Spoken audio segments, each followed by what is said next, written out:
aiakaev on meile juba üsna hästi tuntud imeauk ja mingu ta keema veel palju aastasadu. Meie aga liigume nüüd sama teemat pidi Iida urgete juurde. Mis need veel on ja kus? Oleme Raplamaal Kuimetsa kandis. Siin on tegemist ühe päris sellise kummalise ja veidi ka salapärase kohaga ja uudistamegi nüüd lähemalt, mis koht see õieti on. Kuimetsa muudavad salapäraseks maa-alused jõed, mis on pinnasesse uuristanud ühe Eesti ainulaadseima karstiala. Seal asub ka meie suurim koobastik. Koopaid nimetatakse ka Iida urgeteks. Uurisime staažikalt looduskaitselt Tiit Petersoolt, mil moel sealne karstiala üldse tekkis. Selle kandi tekkeloo eelduseks on vees lahustuv porkuni lubjakivi ja vesi. Vesi tuleb kõrval asuvast Mustsoost. Praegu voolab ta maa-alust teed pidi. On näha, kuidas oja suumbub paekivi lõhesse. Tema hilisemad käigud on näha karstilehtrites. Karstilehtrid on moodustunud siis kohtades, kus selle maa-aluse oja lagi on sisse langenud. Geoloog Ülo Einsalu järgi olevat olnud kunagi siin üks suur koobas ja hiljem on siis selle koopa laed mitmel pool sisse vajunud ja sellest on tekkinud ka praegused karstivormid. Me näeme siin karstilehtreid, näeme mitmesuguseid karstiorge, mis on kas siis liuakujulised või kastja kujuga. Geoloogide sõnul on praegused karstivormid tekkinud pärast viimast mandri jäätumist. Varasemad karstivormid pühkis jääsurve ilmselt minema. Heinsalu uurimistöö kinnitab, et Kuimetsas on koopaid tosinkond ja need võeti kaitse alla juba 1959. aastal. Mida me siin näha võime? Siin näeme varinguid ja tõenäoliselt alumine kiht, kus me praegu seisame, on paremini lahustuv kui need ülemised kihid ja muidugi allpoolsed kihid on ka rohkem veega kokku puutuvad. Nii et suurvete ajal viimasena vesi ulatub nendesse ja tõenäoliselt ka pinnavesi, mis lõhesid mööda alla valgub, siis väljub siit altpoolt. Ja siis seetõttu lahustuvuse võimalused alumistel kihtidel on suuremad.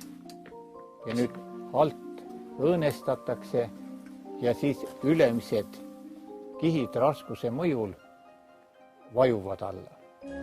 Millised on aga need väärtused, mida kohalik keskkonnateenistus kaitseala valitsejana Kuimetsas 30 hektaril kaitseb?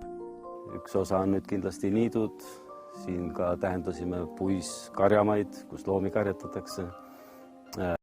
On ka metsaosasid, mis loodusdirektiivi lisas käseb meil kaitsta ja see liideti ka natuuralaga.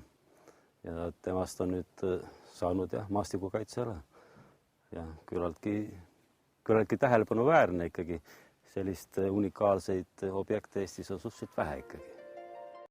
Kuimetsa karstiala näol on tegu kahtlemata Rapla maakonna ühe põnevaima loodusobjektiga. Anderson ütleb ka, et puiskarjamaa on säilinud eelkõige tänu kohalikule talunikule, kes seal oma loomi karjatab. Üheks mureks on aga vananev mets. Muidugi neid urkeid ja lehtreid, neid peaks ju niitma ka ja hooldama.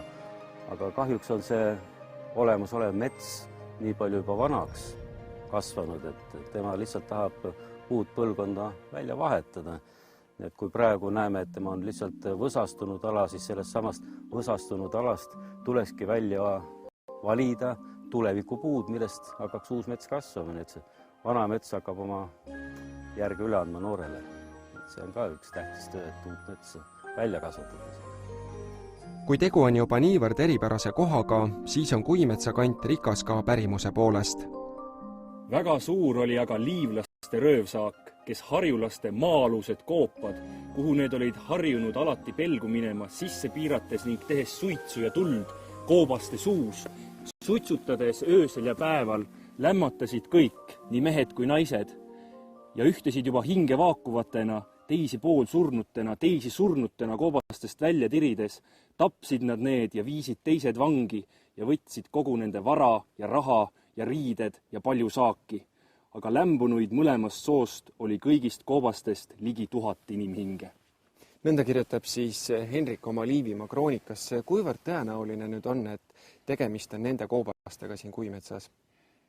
Arvatavasti muinasajal oli see koobaste ala siin veel suurem. Paljud praegu juba kokku varisenud koopad olid tollal veel olemas ja seetõttu see Eesti kõige ulatuslikum karstikoobaste ala võib olla tõesti mainitud just siin selles kroonikas. Henrik nimetab siin 1000 inimhinge, talle meeldis liialdada, aga märkimisväärne pidi see inimeste hulk siin tõepoolest olema. Arvatavasti siinsete ümbruskonna muinaskülade, näiteks Kuimetsa, Ooblu, Tamsi, Siuge, Vaupere inimesed võisid siin just varju otsida sõdade ajal. Ja hilisemast pärimusestki on teada, et on räägitud, et Põhjasõja ajal käidi siin peidus. Karstiala lähedal asub Neitsi mägi. Künka mõõtu välja andev loodusobjekt kannab endas ühte traagilist lugu. Neitsi mägi kajastub pärimuslikes lugudes valdavalt seoses tütarlaste hukkamisega ja tihti mainitakse tulesurma. Ja suureks üllatuseks avastasin ma, et on olemas ka kirjalikke teateid selle kohta, et Kuimetsas on 1588. aastal tõepoolest 5 naist tuleriidale saadetud. Mõisa arveraamatus on selle kohta märge, et Timukes sai tasuks 2 lammast ja linnaseid. Kuna Kuimetsa kant on rikas pärimuse poolest, kas on ka arheoloogid nende koobaste vastu huvi üles näidanud?